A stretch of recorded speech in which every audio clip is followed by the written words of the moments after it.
Okay, this is just a quick presentation giving you an overview of Google AdWords in terms of what it is, and then to share a couple of tips and to highlight some common mistakes that we see when people create their own AdWords campaigns. Before we dive into the presentation itself, I just want to share this screenshot. This is from the Google AdWords Learning Center, and this covers some of the topics that we have to obviously learn in order to pass the AdWords exam. So although I'm going to share with you an overview now, please understand there's an awful lot more to AdWords than might first meet the eye. So with that in mind, let's just give you some basic definitions and some overview of AdWords. It was started in 2000 and it is Google's pay-per-click advertising platform, or PPC. And as the name suggests, it's their method of having adverts in the search results and on some third parties websites, and if somebody was to click on your advert, you obviously then incur a cost that is payable to Google. Some people have said to me in the past, oh, I never click on those adverts, but the point here is that as an advertiser you need to understand that millions of people are responding positively to these adverts, and it's responsible for the majority of Google's revenue. To give you some indication, in 2011 it accounted for 96% of Google's revenue, or just over $36 billion. It's totally flexible in terms of budget, so if you're just starting out, you might start with a fairly small budget. That's absolutely fine and perfectly sensible, and then you can grow your budget as your confidence in your own AdWords campaign develops. You can also set the maximum that you're prepared to pay per click on one of your adverts. So you need to obviously consider how competitive your marketplace is, but at the end of the day, it's down to you to decide what you're prepared to pay for one of those individual clicks. It is also totally trackable. There is no excuse for not knowing what is happening with your Google AdWords campaign. You can use AdWords conversion tracking, which I'll cover in detail in a moment, as well as using Google Analytics to really understand how your campaign is performing. This is just a snapshot of a typical search results page. So the main search results are of course made up of what's called the organic listings, or sites that have appeared there free because of Google's algorithms, but they are supported over on the right hand side here. I've highlighted some advertisers that are using Google AdWords, as well as in the yellow strip across the top of the page. So these are sponsored ads or people that are using Google AdWords. As well as appearing in the Google search results, Google AdWords advertisers can also have their adverts displayed on the display network, and these are basically third-party websites that have opted into Google's AdSense program. And that's basically a way that they can do a revenue share with Google. So here I've highlighted in yellow various ad blocks that are appearing on an article that appears in a website called eZine Articles, and there are millions of web pages that you could appear on. As well as these text ads, there are also image ads and video ads, and it's totally flexible. So you could target by keyword, you could target by a domain, you could target just by an individual web page if you chose to. So if you come across a web page and you thought, yeah, that would be a particularly good fit for my brand or my product or my service, you could set up a campaign just to target that individual page, assuming they were opted into the Google AdSense program. Let's understand now some basic terminology. It starts at the very top with an account. So you create your account with Google, which is a very simple process. You'll set up your billing information, if it's in a company name, whether you're VAT registered, that type of thing. Within an account, you then have campaigns. And a campaign is really responsible for setting your daily budget, for deciding whether you're going to target the search network or the display network, or both. Just a quick tip on that, make sure that display and search campaigns are separate. You can also set up scheduling. So do I want my adverts to show 24 hours a day, 7 days a week, or is it just Monday to Friday, office hours? And also if it's what language settings am I just targeting English language speakers, or geo-targeting? What location do I want to target? Is it my country? Is it a city? You can really drill down to a lot of detail there to get the campaign targeting just the region that you want to go for. Campaigns are made up of ad groups, and this is where we need to start getting really specific. So an ad group is really targeting a specific topic. It could be a product, it could be a service, and it contains adverts and keywords. And these adverts and keywords need to really be in sync with each other.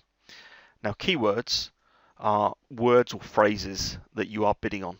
And before you start going live with a Google AdWords campaign, you really need to understand keyword match types in terms of how they work. And I'm going to go through some of those in a moment. An impression is the number of times your advert has been seen. You do not pay for an impression, you only pay for a click. But it's important to understand that every time somebody performs a search, if Google has found that your advert was relevant to that search and it is displayed, that is classed as an impression. A click-through rate, CTR, which is one of the most important metrics we need to keep an eye on, this is expressed as a percentage and is reflecting the number of times that your advert has been seen but then clicked upon, i.e. a searcher has responded favourably to your advert and clicked through, and that's your CTR. We then need to look at our cost per click, CPC, yet another acronym, and this is the amount that you actually pay Google every time somebody clicks on that advert, and what you set as the default CPC can differ to what Google actually take, i.e. they won't ever go above your CPC, but they can sometimes go lower based on the quality of your campaign, really, in terms of how well optimized it is. Conversions is the number of times something has happened that is a favorable response, i.e. the reason you have set up this campaign in the first place. So if you're a store owner, e-commerce store owner, it might be a sale. If you are a service provider, it might be an inquiry that's come through your website. If you're an information-based website, perhaps it's the number of people that have signed up to your mailing list. But all of these events are trackable using conversion tracking. Now, it's not turned on by default, but if you are going to be advertising on Google and, let's face it, spending money, you need to implement this. So you need to take the time to find out about conversion tracking and ensure that it's been set up on your site. You need to understand keyword match types. Okay, so I'm going to go through these now fairly quickly, but this is fundamental to your understanding and your success of your AdWords campaign. So take your time with this. There are broad match, there are modified broad match, there are phrase match, exact match, and negative match keywords. And I'm going to go through each of these step by step now. Broad match is the default option, but it basically means you've added a keyword without any other symbols. So we'll talk about brackets and quotes in a moment. Although it gives you the greatest reach, it can also drain your budget really rapidly if out of control. And the biggest tip with broad match is not to use unless you've thoroughly investigated and done lots of keyword research and used lots of negative keywords, which I'm going to cover in a moment. And basically broad match means that a keyword, or if you had a number of keywords, they can appear in any order as part of any search query, and Google will also use other words, so synonyms such as misspellings, to really expand the number of times your advert is being seen. So nothing wrong with broad match, but you need to be in control of it and not the other way around. So here's an example. If we were bidding on the keyword or the key phrase football boots, over on the right hand side here you'll see some examples: football boot, football shoes, football shirts, some other examples of how your advert could potentially be shown. So you'll get lots of impressions, and then you will occasionally get some random clicks, and there are ways we can see what those random clicks are, but you'll also get lots of high impressions, and typically you'll see a very low CTR. The fact that you've got a low CTR means your relevancy score can suffer as well. So basically it's going to damage your account one way or the other. Here's an example. Here I've done a search for my own company name, Bold Internet, obviously a brand name search, and here we see a couple of mobile phone operators that are clearly bidding on the word bold, and perhaps you could have considered there the word internet as a negative keyword.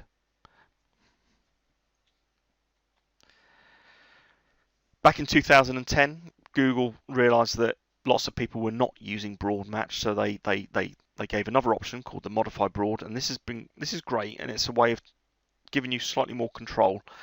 And basically what we do is here we prefix keywords with the plus symbol, and it means that those words then can't be swapped out with other words or synonyms, but you can still use keyword stemming. So I'm going to give you some examples there. If we look at football boot, in the first example, football and boot or football boots would have to appear, and you might think that's okay, that's fine, but we still need to understand that, for example, that third example where we've got second-hand football boots on eBay could potentially be a fit for your, in this example, so your advert could potentially show for that. And obviously a misspelling there on football boots, but football there we haven't got the modified broad on boot. So again, you'll see some examples there where potentially we've got football correct, but also potentially shirts, or in this example I'm giving here, Sunday League Football Club in some random town. So you need to understand how these can work. So the next level of control, for want of a better phrase, is phrase match. And these are keywords that are put in quotes when you add them to your ad groups. So that means that the keywords have to appear together in order, but can be part of a longer search query. Okay, so although you've got slightly more control, you still need to keep an eye on them because of this longer search query example that I'm going to give. So if I was bidding on golf club in quotes as a phrase match, you could be shown for new golf club, or used golf club for sale, free golf club. So there's some examples. So again, would it be appropriate? And again, I suppose in this particular example, are you a golf club in terms of can people join as members, or do you sell golf clubs? And all these factors need to be considered when creating a campaign. The tightest control is given with exact match. So this is where we put key phrases, keywords into square brackets, and it does exactly what it says on the tin. Your adverts will only show for that exact term. So very simple example, golf club is golf club. So very tight control, but of course you are going to limit your reach. If you were just starting out for your very first AdWords campaign, it might be a good way to test the water though. Okay, negative keywords. In my opinion, negative keywords are probably one of the most important aspects and often one of the most overlooked aspects of a good, well-optimized, well-managed Google AdWords campaign. So these are keywords that we can add to our accounts using, there's a number of ways of adding it, but basically they're identified by a dash symbol in front of the keyword, and they stop your adverts showing for irrelevant searches. Okay, and some examples here based on what we were looking at with the other examples here. If I was bidding on golf club, then I might have put in the words free and used and eBay and lesson, whatever, as negative keywords. So that means if somebody did a search for free golf club, my advert wouldn't show, which is great, isn't it? Because obviously it means we save our impressions, we don't get wasted impressions, and we certainly don't get any wasted clicks for people that are not relevant to what we are trying to sell or promote, whatever it might be. Okay. Here's an example just to really reinforce the point. I've done a search there for PPI claims companies are parasites. I'm not saying they are, this was just a random search that popped into my head. And you'll see here by the blurred out yellow blocks around the top and down the right hand side that there are still lots of people advertising on broad match. Clearly this is a very competitive, almost saturated area at the moment. So there are lots of PPI claims companies that are still advertising, and perhaps in this example the word parasites would have been a negative keyword. Okay. Top tip there, relevancy wins. So you really need to tighten up your account. So by using lots of negative keywords and lots of good clusters of ad groups, tightly themed ad copy reflecting your keywords, you're going to benefit. So another example here, I've done a search for Portsmouth accountant, and I'm not picking on these people over here particularly. I don't know who they are, but although they are clearly accountants, I have searched as a business for an accountant in Portsmouth. That's the search mentality. And so the adverts on the top over here mention the fact that they are Portsmouth accountants, and it means they are more likely to get the click than these people over here that are using generic adverts. You can't have an advert where there's a one-size-fits-all approach.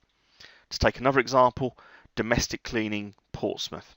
Okay, this advert I think is good. I was going to say great, but yeah, it's very good.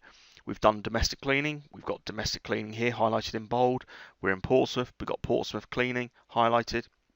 I dare say that this advertiser is doing fairly well, very well with their click-through rate, because they're at the top of the screen, which is often a signal that Google have deemed them to be very relevant and nicely in control for the way that their account has been set up.